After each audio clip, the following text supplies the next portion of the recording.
It was just a typical Forsaken night. Too much liquor, and my unconscious body sprawling across the desk. What a sight. Fortunately, there was no one to see it. No one who cared. Alive, at least. Once a superstar detective, now society's deadweight.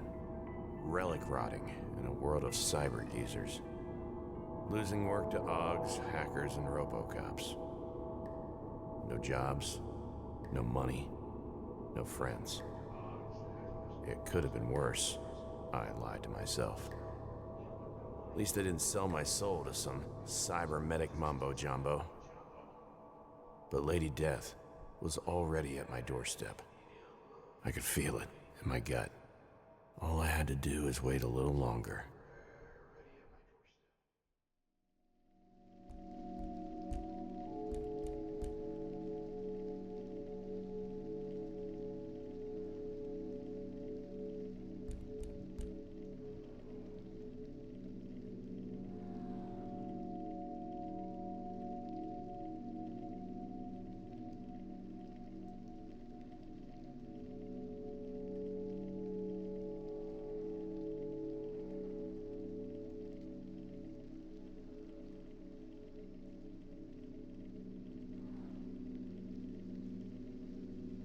Oh, my head.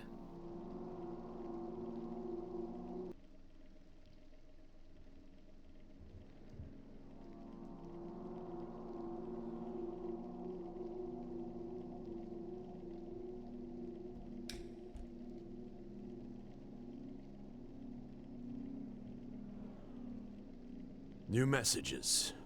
None. New job inquiries. None. Pleasant surprises. None. The only thing of interest was the scandalous and tragic local news, with the saucy headlines. Cyber investigators impaled on the job. Always wondered who came up with these bonds mots.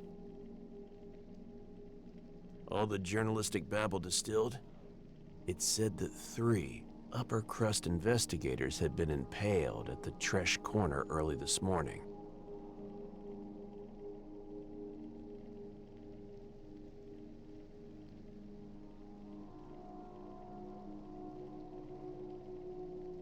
I decided to add this to my daily stroll route.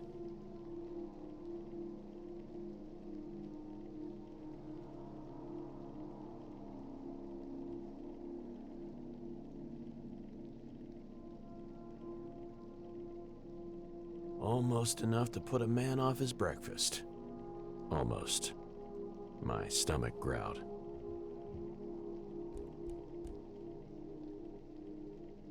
I slid open the drawer on the right side of my desk. Long use had worn the handle to welcome my fingers. What at first glance looked like a rat's nest was actually a pile of overdue bills and eviction notices.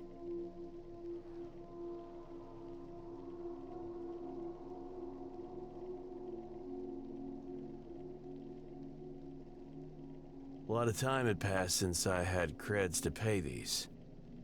Huh. Damn, I'm getting old. I shifted the papers around to see if they were hiding anything interesting. Something solid and heavy slammed against the inside of the drawer.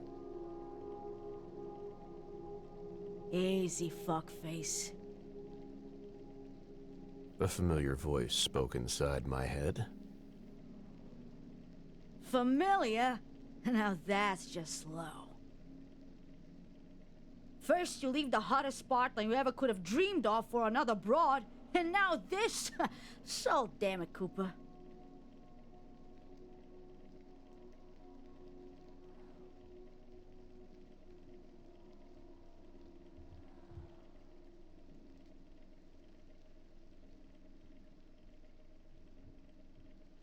How can you spend so much time thinking, but forget about your bestest partner?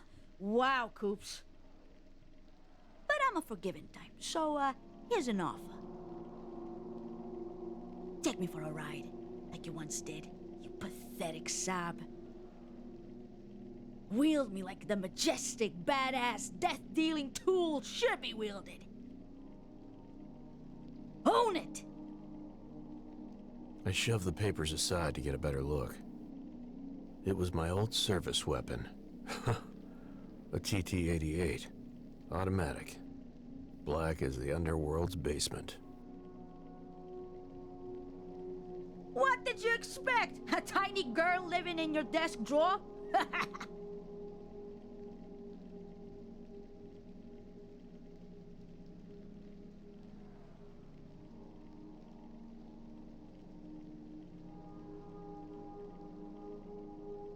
I holstered her. I could use the company. Cells of my palm celebrated the reunion with the lost phantom limb. Oh, yes. I'm thirsty, Daddy. Let's get you a drink, then. Those are the words a girl longs to hear.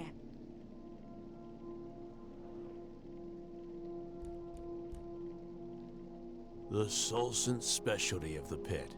1 part sweet mushrooms, 1 part kick from a disgruntled mule, and 98 parts industrial alcohol.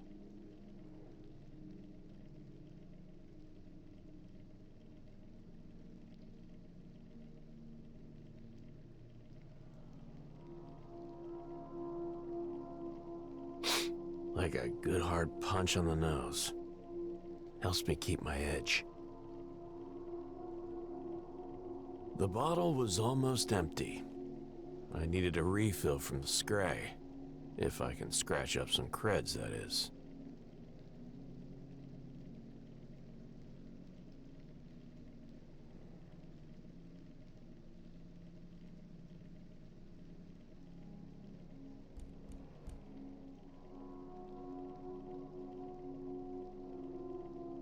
Nothing but chickens here, feeding on a corpse.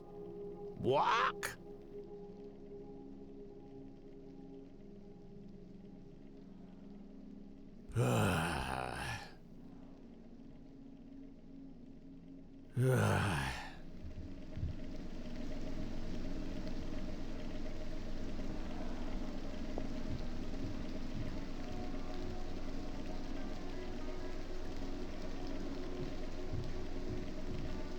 A truly horrific necktie was hanged around my ceiling fan.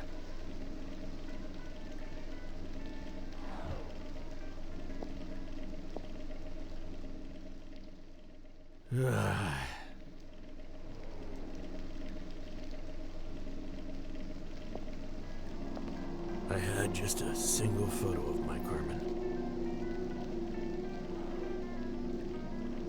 No idea who transmitted the radio signal, but it was darn good.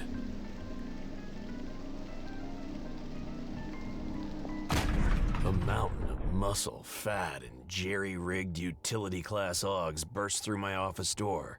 He was monstrous, almost grotesque. His breath? Whew, even more so.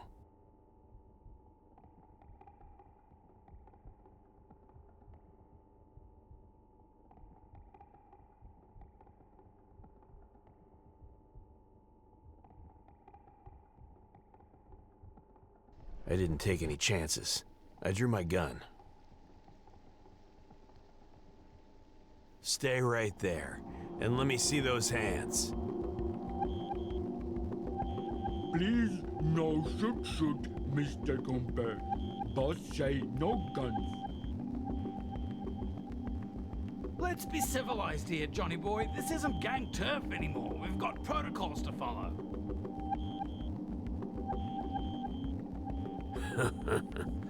You broke into my apartment. That means I can shoot you where you stand. Less talking, more shooting. Technically, it's not your apartment if you don't pay the tax. Technically, if I riddle you with lead, there's no one to collect the taxes, so... Let's keep it civilized, Johnny boy, okay? You call breaking and entering civilized?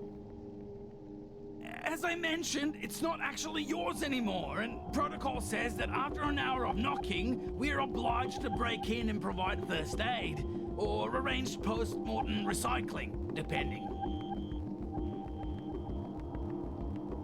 Keep running your mouth, and it's me who'll be doing the recycling. And I might not wait until you're dead.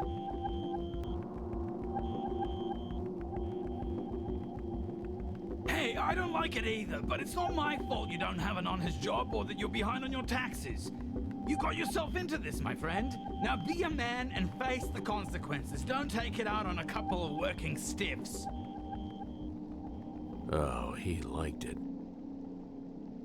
It's time to show them the old dance moves, partner. Separate the men from the red spatter on the walls.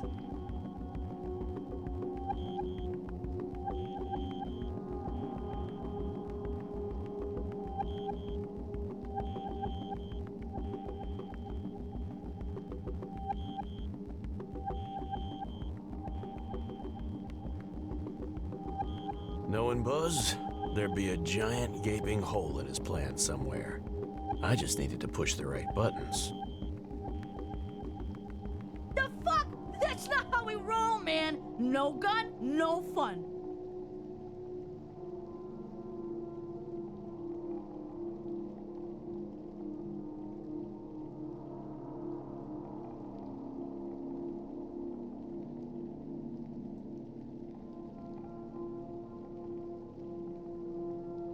Hey, buddy, why do you let him call you that? Call me what, Mr. Comper? A dimwit. You know what that means, don't you? It's my nickname, Mr. Comper. Everyone call me Dimit. Hey, we're here for the money, not the chit-chat. No, I wanna know. Tell me, Mr. Comper. No one make fun on Dimit. What's your real name? Me, Dimitri. But all peoples call me Dimit. Shorter to say. Ah, I see. But Buzz isn't calling you Dimit, is he? Instead of Dimit, he says Dimwit. And Dimwit means a stupid person. What you talking? You say Dimit stupid? No one call Dimit stupid. No. That's what Buzz calls you. Nonsense! Don't listen to him, dimwit. I'm not paying you to... Did you hear that? He said it again. Is that true, boss? You call Dimit stupid? I never call you stupid. I call you dimwit. It's what everyone calls you. Johnny Boy's talking nonsense, trying to mess with your head. I knew I was onto something. But you just did. You called him Dimwit instead of Dimit. You can't even stop yourself, can you? My nickname no Dimwit. It's Dimit. And Dimit getting real mad now. I'm your boss, you dimwit. You can't...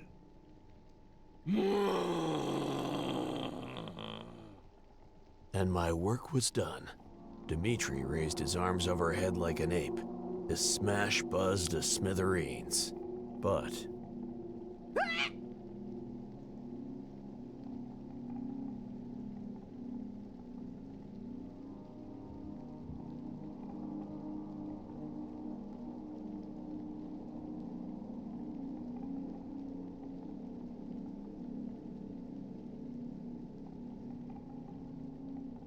slimy bastard suddenly decided to become a better person.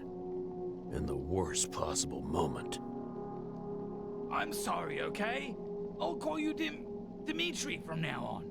Just don't hurt me, please. Only if you swear by the pinky. Yes, I pinky swear. Now, let's get back to work, Dimitri. I was close to getting rid of Buzz. Damn it. Right, now let's get back to the matter at hand. Dimitri, please apply necessary measures, will you? The big guy came at me like a speeding train. And you know what? I took it like a champ. The pain. The darkness.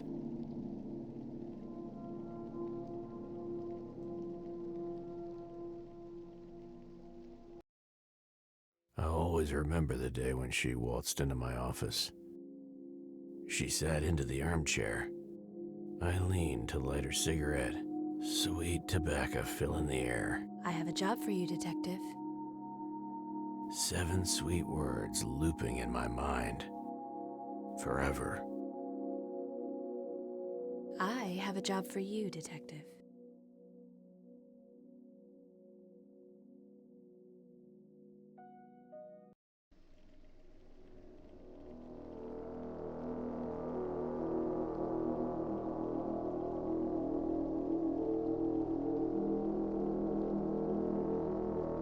I woke in pain to a breathtaking view.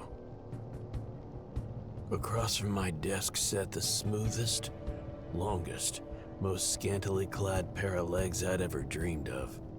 Wearing a dress fashioned from a ridiculously luminous, scarlet as sin, out of this world material.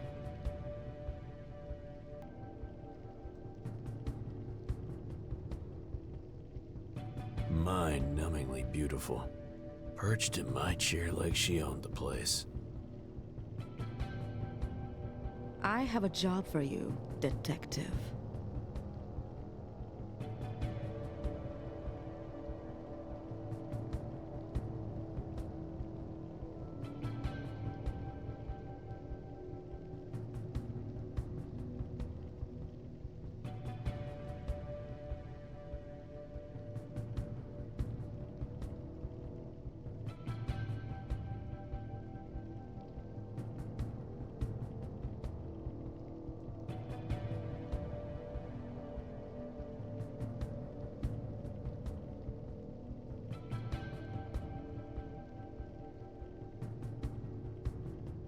I took my time as her lips twitched with annoyance.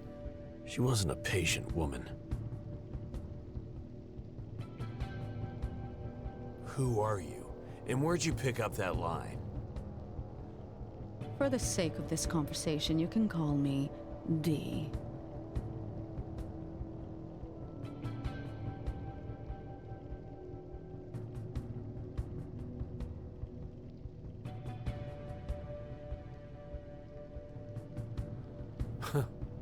I was expecting you, Lady Death. I'll be your doom if you don't shut up and listen. Just so you know, I'm, very expensive. I could tell from your tastefully appointed office. You even got your own personal toilet. Back in the day, the whole floor was my office. Waiting room, 3 bathrooms, a saloon. I even had a secretary. But I lost it all to the taxes.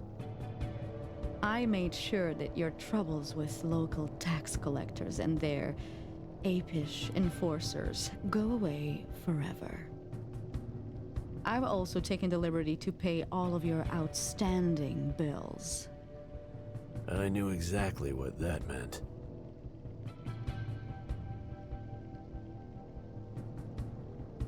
I've survived worse. I'm giving you an opportunity. Your landlord, Basinski, is not an easy man to deal with, but he was glad to trade you for a pocketful of creds.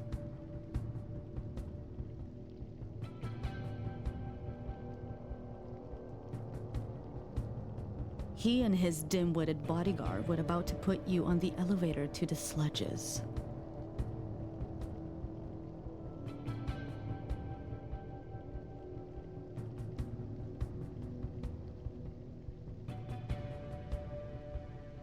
A suicide mission. I'm listening. Your reputation precedes you. Do this right, and you can have your peace. Until then, I own you. One last job before she takes me away. A girl is missing. I want you to find her. A zoo visit for the rich uppers. Yes, she arrived a couple of hours ago to take a gander at the local wildlife.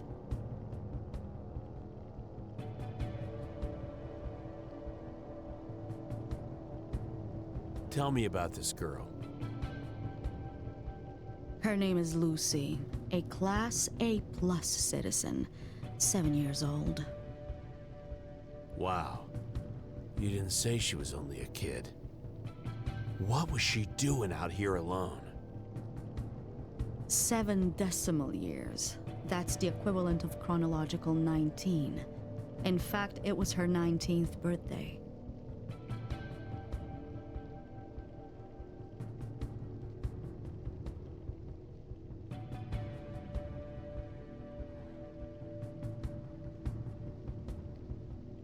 How do I find her?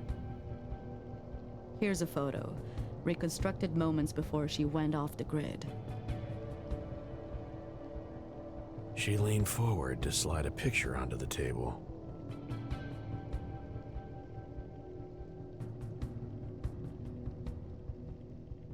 A girl full of life stared back, with deep green, rebellious eyes. Huh. Her pearly white smile gave up her naive. Reminded me of... Never mind.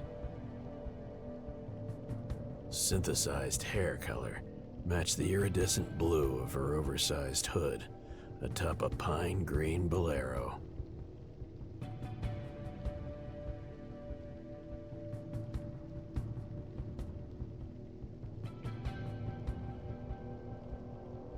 Behind her, fragment reconstruction showed 3 young men messing around and laughing. Probably her friends. They were on a metro train that took them to the end of the world.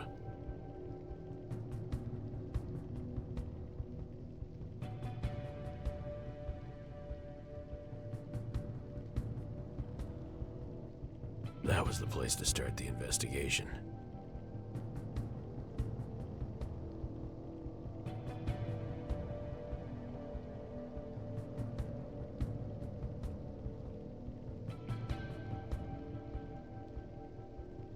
Her friends, did they return?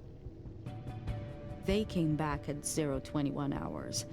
They were severely intoxicated and immediately placed in intensive care. They're in no state to be interrogated, so they're pretty much useless. If they do reveal any crucial information, I'll make sure you get it. But don't rely on that. You live in the Sentinel-forsaken pit, after all.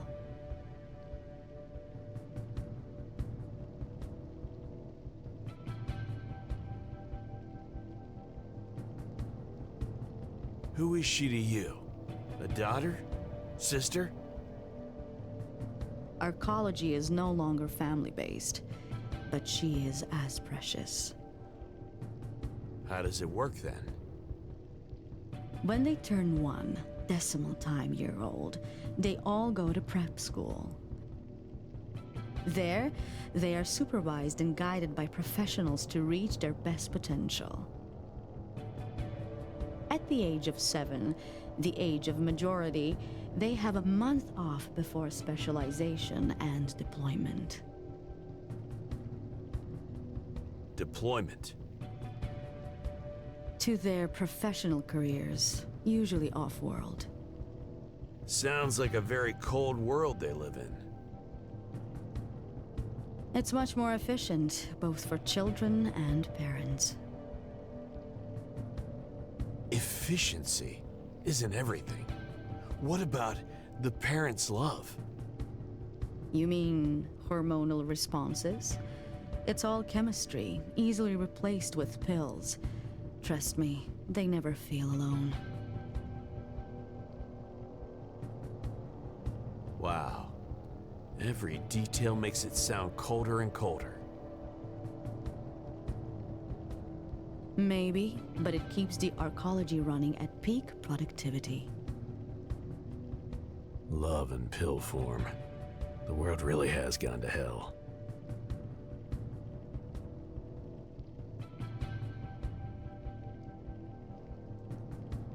I thought you uppers had a bigger budget for this kind of emergency. We do. The best bullsec security was deployed moments after she went off the grid. That was at 9:10. Find out what happened to them.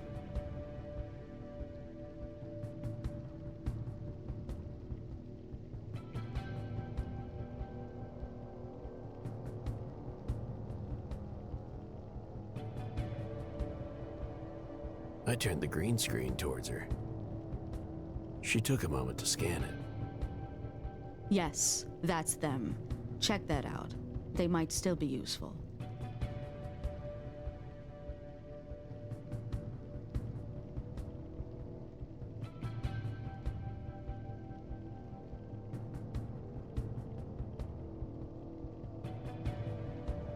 Just one thing. I'll indulge you, but only one.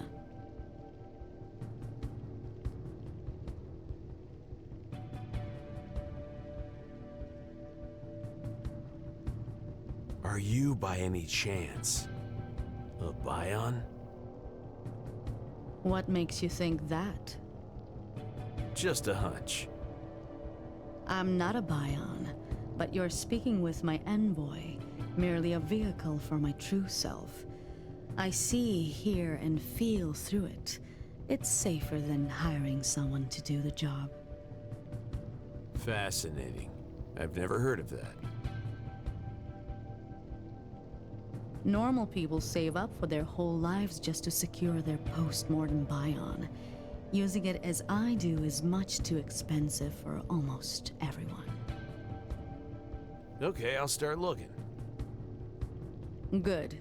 I transferred the funds to your account. It should be enough to cover your expenses while you search.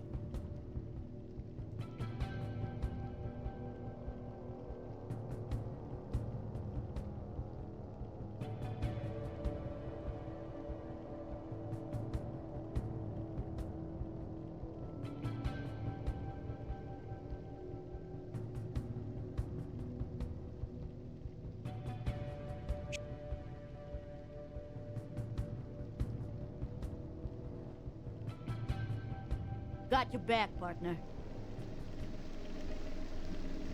I holstered the gun.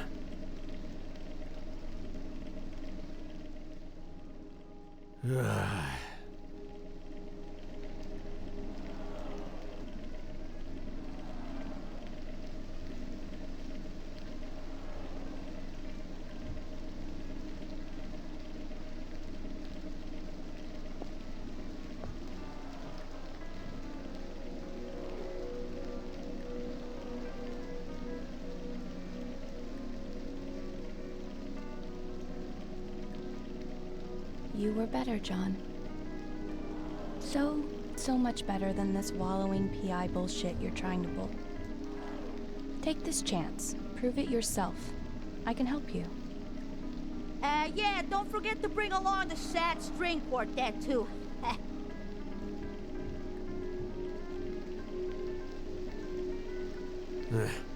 Good partners are hard to find these days. I tolerate this only 'cause it's a threesome. You hear me?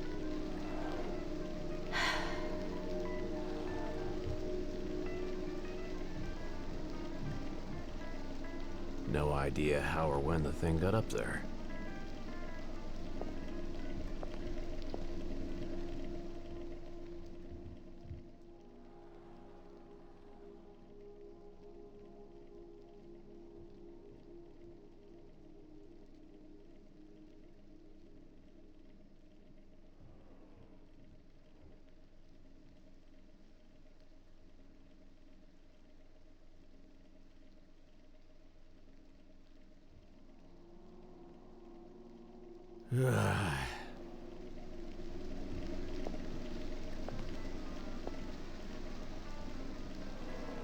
No idea who transmitted the radio signal, but it was darn good.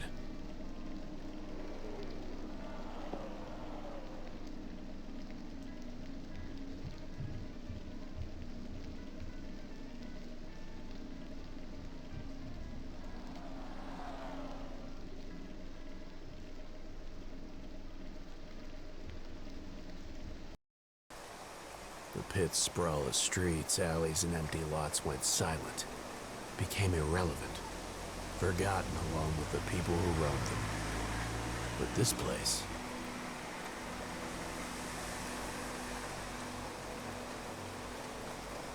trash exploded from an insignificant alley to a popular meeting place with curb-to-curb fast food stands. They had every kind of cuisine imaginable, backed by the smells of exhausted frying oil, charred grills, and a waft of spices from every corner of Terrahive. Poetry. I could have eaten the whole place, awnings and all.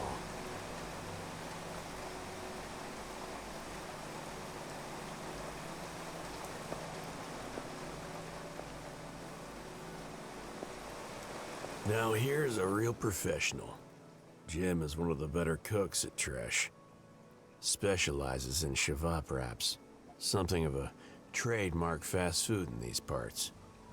But he'll make you anything you want, if he feels like it. He's especially fond of shavap fried rice for some reason. He has an entire book dedicated to that one dish, and he treats it like it's the gospel. Hey, Jim! What's cooking?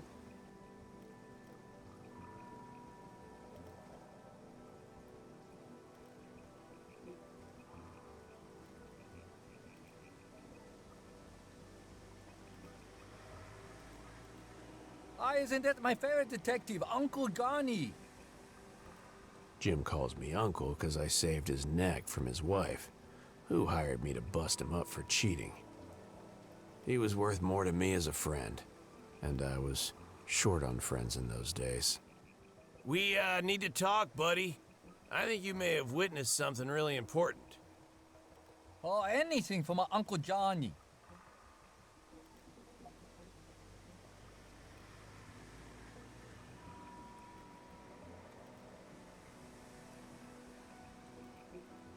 Have you seen this girl wandering around? No girls at my store, Uncle Johnny. Second shift today. Who was around for her first shift then? Mila, go bother her.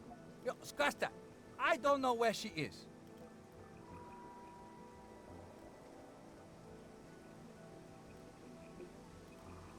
Well, that was actually helpful. I'm always here for Uncle Johnny.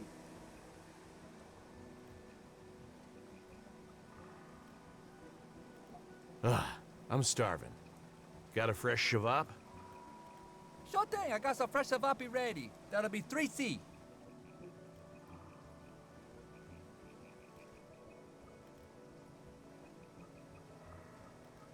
You at least know where Mila lives, right? Why are you bothering me? Go ask her 2,000 fuckboys. Nothing wrong with a healthy sex life, Jim. Agree, just ask your mom. Any specific guy I should be looking for? Now that I think about it, that moron Schluck thinks she's in love with him. Yeah, he's got in bull kebabs over there with another militia idiot. Got it. Thanks, Jim.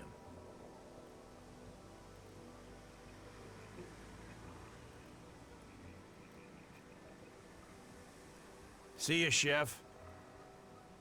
So speak, Uncle Johnny. Good luck with the case. Phew, yeah.